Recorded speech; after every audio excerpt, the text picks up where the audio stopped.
Hello everyone, this is our presentation in Chapter 9 that talks about cybersecurity. Sa usaping cybersecurity, may tinatawag tayong malware attacks. Alamin muna natin kung anong malware attacks. Introduction to malware attack. Malware is a malicious software made to attack and harm computers and devices. Malware exists in different forms such as viruses, ransomware, and spyware. This hack can cause loss of data, system crashes, or unauthorized control. It is important to learn about malware today. Education informs users how they can prevent things from happening in the first place. Pangalawa, ano ang backgrounds nito? Ang malware attack ay isang uri ng cyber attack na gumagamit ng malicious software o malware upang makapasok sa isang computer system o network, mag-install ng malware at magnakaw ng data o makapinsala ng mga sistema. Malware has come a long way from its early days, beginning with harmless, playful pranks during the early computing era. Pero dahil sa pag-unlad ng teknolohiya, naging mas matalino at mas mahusay ang mga malware. Ang mga iba't ibang uri ng klase ng banta na dala nito ay naging mas malala at mas nakakasira. Gumagamit na rin ng mga mas matalinong paraan ang mga cyber criminal upang atakihin ang mga tao at mga organisasyon. Kaya mahalagang lagi tayong updated sa mga bagong uri ng malware para maprotektahan ang ating mga sarili. Ngayon, panoorin natin kung paano nagagawa ang malware attack. Narito ang pagsasalubla.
Sa wakas, Macy, nakaganti na rin ako sa'yo.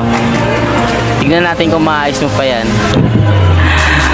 Ayan yung resulta sa pagiging mayabang mo at pagmamaliit mo sa akin. Matalino ka lang, pero magaling pa rin ako sa'yo.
dami nagda-download.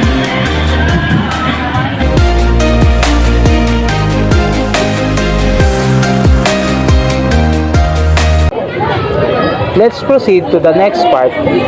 What is the importance of preventing malware attacks? Malware attacks are a huge risk sa online security, personal finances, and personal data. They can cause financial loss and steal sensitive information, damage equipment, and impair operations. It can take time and money, and the cost can be significant.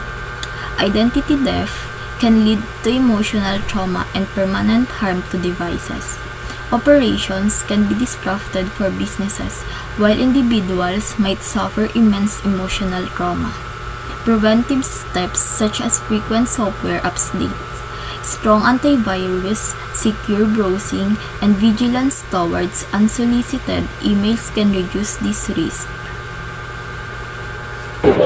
Lastly, ano ang mga safety to avoid malware? In order to guard against malware, stay current updated security patches and operating system. For your software and operating system, run reputable antivirus on your system for scanning and preventing potential threats. Avoid clicking random links or receiving attachment from any unknown source. Use strong unique password for every account and also turn on the two-factor authentication whenever available. Back up regularly your valuable information so that if you are caught in an attack, you could recover it easily. In this part, naway may natutunan kayo about awareness to malware attacks and how to prevent it.